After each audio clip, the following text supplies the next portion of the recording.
Bienvenue à Laulasmaa, à 45 minutes à l'ouest de Tallinn, la capitale de l'Estonie. Petit pays d'Europe du Nord d'environ 46 000 km² au cœur de la Baltique et aussi riche que ses denses contrées verdoyantes. C'est ici que la Fondation Prince-Pierre de Monaco a posé ses valises pendant une journée pour un tout nouveau chapitre culturel que je vous propose de découvrir. C'est en plein cœur de la forêt estonienne, bordée par la mer Baltique, que se cache le centre Arvo Pärt. Un complexe entièrement consacré à l'œuvre de cet incontournable compositeur estonien à la renommée mondiale.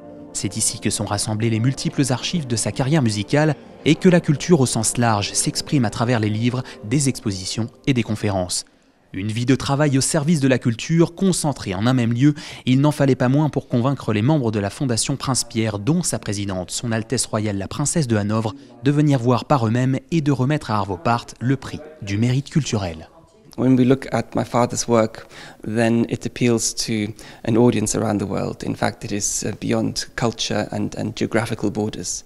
So it's, I think, a very symbolic space where we can bring other elements and be a multidisciplinary space where we can bring texts and word, thoughts, music and art together. Any recognition is a very important moment to bring the music of my father when it comes to having my father recognized with this very prestigious award.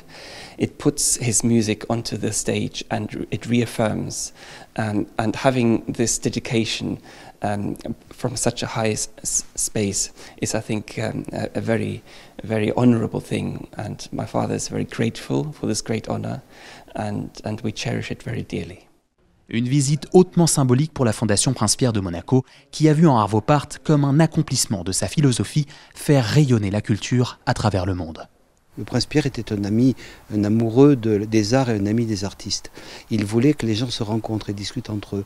Et une des plus belles réussites de la Fondation, c'est que lors de nos échanges, de nos rencontres, les artistes, les créateurs parlent entre eux, parfois, souvent, décident de faire des choses ensemble. Et c'est comme ça que la vie se développe et que la culture progresse. La Fondation Prince-Pierre a besoin d'aller porter ce message partout où il peut être entendu.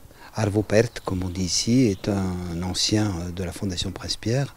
C'est aussi un compositeur mondialement connu, qui est le plus joué, le compositeur vivant le plus joué actuellement. Pour Monaco, pour notre présidente, Son Altesse royale la princesse de Hanovre, et pour la Fondation Prince-Pierre, c'est un immense bonheur et honneur d'être ici aujourd'hui, pour lui remettre les insignes de commandeur du mérite culturel, mais surtout pour le voir. Si le centre Arvo Pärt donne la part belle à la musique avant tout, il offre également une place de choix à la littérature, au fondement de la mécanique artistique et musicale. C'est dans cet esprit qu'une conférence a ensuite été proposée par l'auteur et économiste Javier Santiso, consacrée cette fois à l'œuvre du poète Christian Bobin, le lauréat du prix littéraire de la Fondation en 2020, une conférence qui mêle la culture à l'actualité.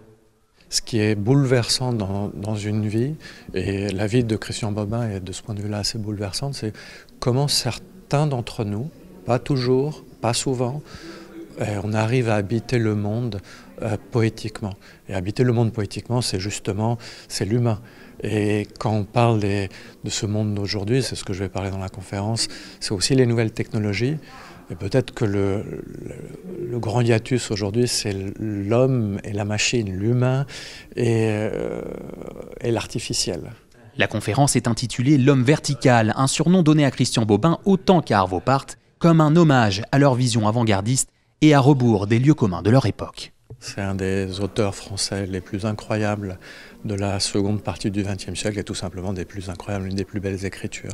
Donc l'homme vertical, c'est aussi l'homme joie, c'est lui. Pourquoi vertical ? Parce qu'en fait, on est dans un monde qui aplatit, qui aplanit tout, sans tout dans l'horizontalité, donc il n'y a plus d'horizon. Et la verticalité, tomber vers le haut, c'est peut-être ce qu'il y a de plus beau. Et donc c'est de ça dont je veux parler.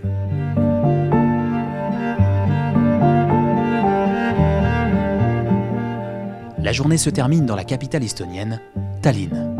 Mais ce n'est pas pour ces rues médiévales classées au patrimoine mondial de l'UNESCO. Les membres de la Fondation ont rendez-vous à l'église Saint-Nicolas pour un concert donné par le chœur de Vox Clamantis, évidemment consacré à l'œuvre d'Arvo Pärt.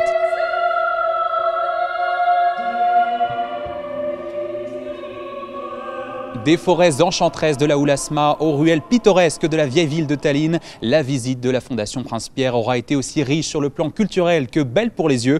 Elle a démontré que l'Estonie partage avec Monaco un goût affirmé pour la transmission et conserve un attachement profond à son identité.